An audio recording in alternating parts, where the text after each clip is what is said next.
லைட்டாக அப்படி விட்டு ஃபுல்லாக கொடுத்தீங்கன்னா அப்படியே குத்தளவு சளி வந்து வாயில் வந்து நிற்கும். கை துப்புங்க.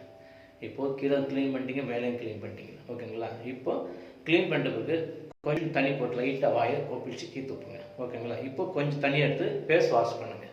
ஃபேஸ் வாஷ் பண்ண சொல்ல லைட்டாக அந்த மண்டையை வந்து அப்படி ஃப்ரீ பண்ணி விடுங்க. அந்த கண்ணை ஃப்ரீ பண்ணி விடுங்க.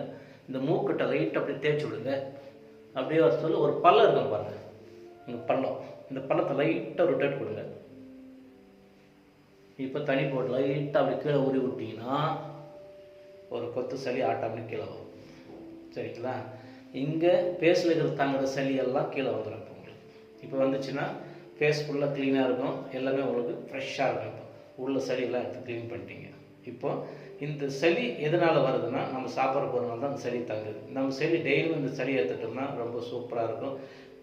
பிரச்சனையை வந்து நம்மளுக்கு வந்து நுரையில் வந்து பிரச்சனை கொடுக்கக்கூடாது. ஹார்ட் வந்து ஃப்ரீயாக இருக்கும், ரிலாக்ஸாக இருக்கும்.